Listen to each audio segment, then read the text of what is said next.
Many of us have a GPS in our pocket that can tell us exactly where we are at all times, but it took us humans thousands of years to get to this point. Our ancestors had to follow the stars and treated navigation as a survival skill rather than an everyday convenience. They had to determine where they are and which direction to travel solely based on the knowledge passed on from their elders. So in this video, we will go over how our ancestors navigated using nature, the scientific breakthroughs that helped us navigate, and how modern technology helps us travel today. In terms of travel on land, the earliest humans relied on memorizing landmarks and terrain, similar to how we know our friend's house is next to a McDonald's. Though on the ocean, mariners stayed en route by closely following the shorelines.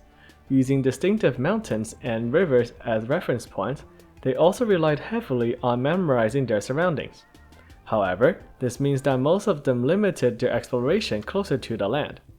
Though some civilizations, such as ancient Polynesians, used the stars to help them navigate the ocean. Since the sun travels from east to west during the day, mariners would track its location throughout the day to determine which direction they are traveling. At night, they will use the North Star, which indicates the North Pole, and different constellations to estimate the direction that they are traveling in. Of course, those methods relied heavily on clear skies, and it is difficult to pinpoint the exact location on the open oceans.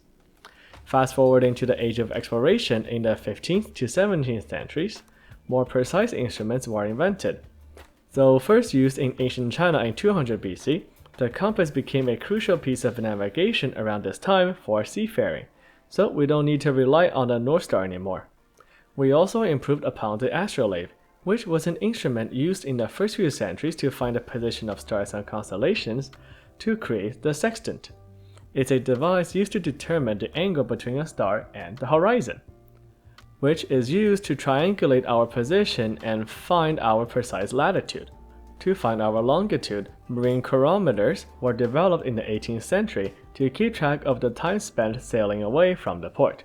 Combined with the sextant, mariners were able to pinpoint their location with decent precision.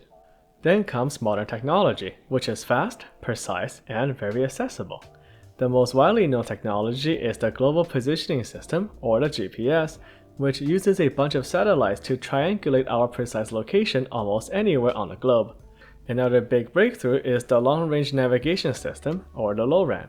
It was developed during the World War II, sort of like a successor to the marine chronometer. With a much more accurate internal clock, it measures the time difference between two radio signals to determine a ship's exact location. Those advancements are able to pinpoint our location to the centimeter, and they have become widely accessible to us to use every day.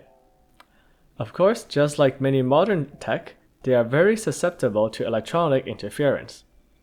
And there we have it. From the humble origins of memorizing landmarks to finding our exact location on this massive planet, we have reached a point where we can navigate to almost anywhere we want to. Thanks to our brave ancestors who wanted to sail the open seas, modern mariners still use sextants to approximate their locations as a backup to the GPS.